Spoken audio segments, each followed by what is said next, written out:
आज चाहिँ मलाई लास्टै भोक लाग्यो अनि त्यसरी यसो सोचेँ के खाऊँ भनेर होइन। अनि त्यसरी म ओह्रालो लागेँ, किचनतिर लागेँ। अनि किचनतिर लगेर मैले यसो हेरेँ होइन, सबैतिर हेरेँ तर केही रहेन रहेछ। अनि मैले यसो सोचेँ आगो फुकेर बसाएर म चाउचाउ किन्न जान्छु। अनि त्यसपछि म आगो फुक्न लगेँ अनि यताउता गरेँ, दाउरा साउरा मिलाएँ अनि चट्टै मैले आगो फुकेँ। यो आगो पनि बालाएँ अनि त्यसपछि मैले पानी बसाइराखेँ। अनि यसो सोचेँ अब त्यसपछि म अनि रुमतिर लागेँ, मसँग पैसा कति छ त चाउचाउ किन्ने भनेर।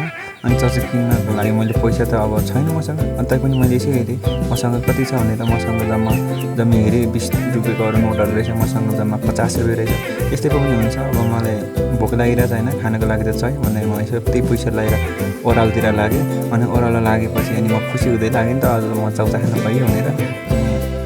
चट्ट हेरेँ, तल हेरेँ, मैले म पुग्न लागेको थिएँ। अनि ठ्याक्कै म पसल पनि पुगेँ। पसल पुगेर ठ्याक्कै दाइलाई भने मैले, दाइ मलाई पिरो खालको 2टा चाउचाउ दिनु, अहिले मलाई साह्रै भोक लाग्यो भनेर। अनि दाइले पनि छिटो छिटो गरेर मलाई 2टा चाउचाउ दिनुभयो। अनि 2टा चाउचाउ लिएर म उकालोतिर आएँ। आहा अब त खाइन्छ भन्दै म रमाइलो उकालोतिर लागेँ। अनि उकालो लागेपछि म छिटो छिटो कुदे पनि लागेँ नि त, मलाई साह्रै भोक लागिसकेको थियो। अब कहिले पकाएको भनेर ठ्याक्कै म घर आइपुगेँ। घर आइसकेपछि मैले भित्र हेरेँ, ठ्याक्कै पानी उम्लिसकेको रहेछ। अनि मैले ठ्याक्कै चाउचाउ बनाउनेतर्फ लागेँ। म चाउचाउ बनाएँ अनि बनाउँदै थिएँ। अनि टक्कै 2टा फोरेर मैले टक्कै हालिसकेपछि फाइनली मेरो चाउचाउ रेडी भयो। अनि रेडी भएपछि मैले रुमतिर लागेँ अनि म खाना थालेँ। अनि कस्तो लाग्यो त गाइस आजको दिनभरिको मेरो मिहिनेतको फल है, पेट भरियो, खाइयो। अनि तपाईँहरू पनि खानुहोस् है अझै।